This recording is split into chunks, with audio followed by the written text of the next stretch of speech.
तो दोस्तों, हमारी आज की कहानी की शुरुआत होती है और हमें दो ऑफिसर्स को दिखाया जाता है जिनका नाम डिलोन और फ्रैंक होता है। हम देखते हैं यह दोनों ऑफिसर्स एक इन्वेस्टिगेशन करने के लिए एक बिल्डिंग के अंदर चुपके से घुस रहे होते हैं और वहां से उन्हें एक लड़की के चीखने की आवाज सुनाई दे रही थी। और जब यह दोनों उस रूम तक पहुंचते हैं जहां पर यह दोनों उस लड़की को पाते हैं बेहोशी हालत में, लेकिन तभी एक मास्क पहना हुआ आदमी डिलोन के ऊपर अटैक कर देता है।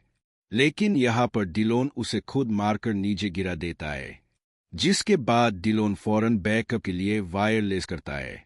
लेकिन तब तक वह मास्क वाला आदमी फिर से उगता है और दोबारा डिलोन के ऊपर अटैक कर देता है। लेकिन अब की बार डिलोन उसे जान से मार देता है। अब यहीं से सीन कर होता है जहां पर हम डिलोन को देखते हैं जो अपनी वाइफ के साथ होता है और इस वक्त वह वेकेशन के लिए कहीं जा रहा होता है। लेकिन तब तक पीछे से गाड़ी वाले आकर उसकी वाइफ को छेड़ने लगते हैं और फिर धीरे से ओवरटेक करके उनको आगे निकल जाता है। अब अगले सीन में हम देखते हैं यह दोनों एक रेस्टोरेंट में रुकते हैं जहां पर वही आदमी इनका पीछा करते हुए वहां तक आ जाता है जिसका नाम हम बुझ जान पाते हैं। और यहाँ पर वह दोबारा उसकी वाइफ डिनर को छेड़ने लगता है। तभी उसका हस्बैंड इन उठ जाता है और उस आदमी से कहासनी करने लगता है। अब हम देखते हैं यह दोनों यहाँ से नाश्ता पानी करने के बाद जंगल की तरफ निकल जाते हैं जहाँ पहुंचकर यह दोनों अपना एक कैंप लगाते हैं। तभी यहाँ पर एक लेडी पुलिस वाली आकर इनको बताती है कि यहाँ के लोग बहुत अजीब है, क्योंकि यहाँ के लोग बाहरी लोगों से दोस्ती नहीं करते, इसलिए तुम दोनों अब थोड़ा सावधान रहना। जिसके कुछ टाइम बाद हम देखते हैं यह दोनों घूमने के लिए जंगल के अंदर जाने लगते हैं। अब यह लोग थोड़ी दूर जाने के बाद देखते हैं कि बारिश आने लगती है और तेज बारिश के कारण इन्हें पास के ही एक सुनसान घर के अंदर रुक जाते हैं। और यहाँ पहुंचते ही यह दोनों एक दूसरे के ऊपर जुट जाते हैं और रोमांस करना शुरू कर देते हैं। अब इनका रोमांस खत्म होने के बाद जब उसकी वाइफ कमरों को चेक करने लगती है तब उसे एक कमरा ऐसा मिलता है जिसमें बहुत सारी गन्स रखी होती है। यह देखकर वह फौरन अपने हस्बैंड को बुलाती है, जो देखकर दोनों बहुत हैरान रह जाते हैं। अब यह दोनों निकलने ही वाले होते हैं। तब तक वही आदमी बूझ यहाँ पर आकर ईलॉन को बेहोश कर देता है और इन्हें ले जाकर एक जगह बांध देता है। अब यहाँ पर बूझ ईलॉन को बहुत टॉर्चर करता है। लेकिन तब तक एक आदमी आता है जो बूझ को बताता है कि यह आदमी पुलिस ऑफिसर है। जिसके बाद बूझू उनसे माफी मांगता है, जिसके बाद वह कहता है कि मुझसे बहुत बड़ी गलती हो गई, मुझे तुम लोगों के साथ ऐसा तो बिल्कुल नहीं करना चाहिए था। लेकिन इतना कहते ही वह अचानक से अपनी गन निकालता है और इन दोनों कपल को गोली मार देता है। जिसके बाद अब उन दोनों की डेड बॉडीज को एक गड्ढे में ले जाकर फेंक देता है।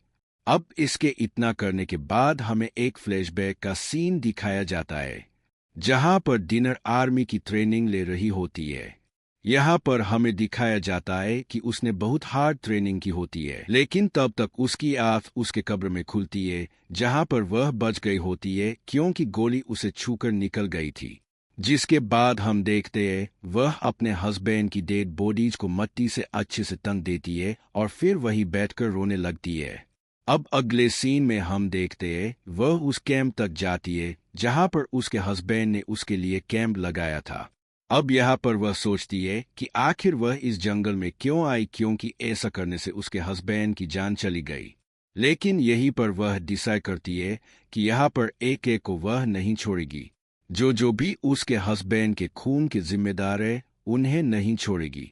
जिसके अगले सीन में हम देखते हैं वह पैर में लगी कुल्हाड़ी को निकालकर सीधा फिर से उसी तरफ जाने लगती है। दूसरी तरफ हम बूझ और उसके बाकी शादियों को देखते हैं जो उसी होटल में मजे कर रहे होते हैं। लेकिन यहाँ पर हमें दिखाया जाता है कि जितनी भी लड़कियां इस क्लब में थी सब डरी और सहमी हुई थी। असल में यह लोग इन लड़कियों को किडनैप करके इनसे जबरदस्ती धंधे करवा रहे थे। इधर हम डिनर को देखते हैं जो लकड़ी के एक हथियार से बॉय के एक साथी की हत्या कर देती है और उसे मारकर फिर से जंगल में छिप जाती है। और अब वह एक के बाद एक शिकार करती रहती है, लेकिन डिनर से एक आदमी छूट जाता है, वह उसके चंगुल में आ नहीं पाता। अब हम देखते हैं डिनर फिर से बूझ के एक ठिकाने पर जाकर आग लगा देती है। उसका घर जलने के बाद इतना जोरदार धमाका होता है कि अगल बगल के सारे लोगों को पता चल जाता है, जिसके बाद बुज के साथ साथ बाकी लोग भी यह चीज देखते हैं। बुज जब अपने घर की तरफ जाने लगता है तो उसे रास्ते में उसके घायल दोस्त मिलते हैं, जिन्हें वह अपनी गाड़ी में डालकर आगे निकल जाता है। लेकिन डिनर भी उसी कार में छुपकर बैठ जाती है और अब इसके बारे में डिटेल्स इकट्ठा करने लगती है। अब इधर हम देखते हैं बुज अपनी मालकिन के पास आता है, जहां पर वह बताती है कि मैंने तुमसे कहा था कि उन दोनों को जान से मार देना, लेकिन तुमसे यह काम भी ठीक से नहीं हो पाया, और बोलती है कि जाओ उसे ढूंढकर खत्म करो। अब यह क्लब की मालकिन अपने एक आदमी को बोलती है कि उस लड़की के बारे में पता लगाओ कि आखिर वह है कौन।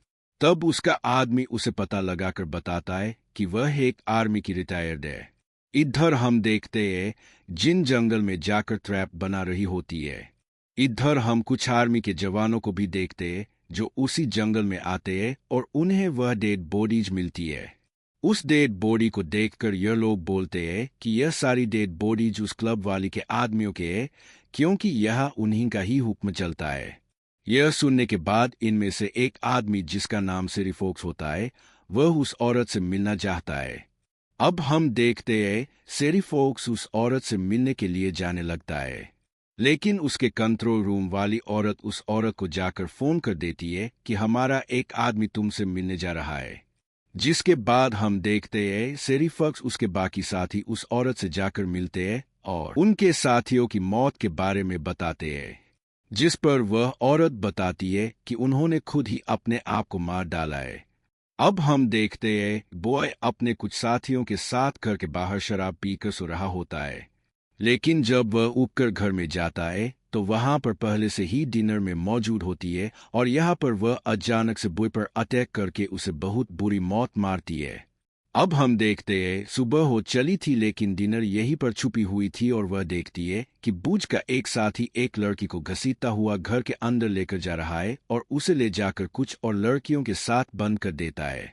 यह देखकर डिनर चुपके से वहां पर जाती है और बाकी लड़कियों को छुड़ाकर लेकर आती है, लेकिन तभी एक लड़की को चोट लगती है, जिसकी वजह से वह चीत पड़ती है। इतने में बूझ का साथी इन लोगों को देख लेता है और वह फौरन डिनर पर गोलियां चलाना शुरू कर देता है, लेकिन इनमें से एक लड़की को उसकी गोली लग जाती है और तब यहाँ पर डिनर उस आदमी को अपनी स्टाइल से मार देती है। अब हम देखते हैं डिनर एनली नाम की एक लड़की को अपने साथ लेकर जंगल की तरफ भाग निकलती है। इधर हम देखते हैं क्लब की मालकिन को पता चल चुका था कि उसका पार्टनर बॉय मारा जा चुका है और उसके घर पर मौजूद सारी बंदी लड़कियां भी निकल चुकी है। अब ऐसी खबर सुनकर वह मालकिन एकदम ज्यादा गुस्से में हो जाती है। अब अगले सीन में हमें दिखाया जाता है कि उस होटल की मालकिन ने कुछ खतरनाक आदमी और शिकारी कुत्तों को बुलवा लिए थे। अब रात होने के बाद सुबह हो जाती है, जहां पर हंग के दो साथी डिनर की फ्रेंड को पकड़ लेते हैं, लेकिन डिनर यहाँ पर उन दोनों को मारकर उसे छुड़ा लेती है। तब तक हम देखते हैं वह ऑफिसर सेरिफोक्स आ जाता है, जो इन दोनों लड़कियों के ऊपर गन पॉइंट में ले लेता है। लेकिन तब तक हंग का एक साथी अचानक से सेरिफोक्स के पेट में गोली मार देता है। यह देख के डिनर फौरन उस आदमी को भी गोली मार देती है, जिसके बाद वह दोनों ले जाकर सेरिफोक्स को एक जगह पर छिपा देते हैं। फिर वह कहती है कि हम दोनों को सबका ध्यान भटकाना होगा ताकि सेरिफोक्स यहाँ से निकल सके, जिसके बाद यह दोनों एक नदी का किनारा पकड़ते हुए जंगल के दूसरी तरफ निकल आती है, जहां पर उन्हें वही लेडीज पुलिस ऑफिसर मिलती है और वह इन दोनों को अपनी कार में बैठा लेती है और उसकी कार में यह दोनों सो जाते हैं। लेकिन जब इनकी आंख खुलती है तब इन्हें पता चलता है कि वह लेडी पुलिस ऑफिसर इन्हें फिर से उसी क्लब की मालकिन के पास लेकर आ गई है और बहुत सारे लोग इन दोनों को गन पॉइंट पर लेकर खड़े हुए हैं। अब यह सारे लोग उन्हें मारने पीटने के बाद एक कमरे में ले जाकर बंद करते हैं, जहां पर वो लड़की बताती है कि वो बॉय के बच्चे की मां बनने वाली है। यह सुनते ही वह लोग एमिली को एक दूसरे कमरे में लेकर चले जाते हैं। इधर हम देखते हैं डिनर को एक रस्सी से लटका दिया जाता है। दूसरी तरफ उसकी फ्रेंड जो एमिली होती है, वह चुपके से निकलकर एक आदमी को मार देती है और डिनर को जाकर आजाद कर देती है। जिसके बाद डिनर एमिली को अपने कमरे में छुपाकर बाकी लोगों का सफाया करने लगती है और हम देखते हैं डिनर एक एक करके सारे लोगों को मार गिराती है। इधर वह क्लब की मालकिन अपने लोगों के लिए एक एक करके लाश देखते हुए डर जाती है, लेकिन तब तक उस औरत को एमवी मिल जाती है, जिसके बाद वह उसे अपने पॉइंट पर ले लेती है। अब डिनर उस औरत को गन पॉइंट पर लेकर बोलती है कि तुम एमिली को छोड़ दो, लेकिन तब तक पीछे से एक आदमी डिनर पर अटैक कर देता है और इसी मौके पर वह औरत एमिली का गला काट देती है। अब फौरन डिनर भी उस आदमी को मारकर अपनी फ्रेंड एमिली को उठाने की कोशिश करती है, लेकिन बहुत देर हो चुकी थी, एमिली तब तक मर चुकी थी। जिसके बाद हमें 3 महीने बाद की कहानी दिखाई जाती है। यहाँ पर हम सेरिफक्स को देखते हैं, जहाँ पर एक लड़की का कॉल आता है, जहाँ पर उसे बताया जाता है कि तुम तैयार रहना, तुम्हारी जरूरत पड़ सकती है। और दूसरी तरफ उस क्लब की मालकिन को दिखाया जाता है जो अपने गार्डन में बैठी होती है।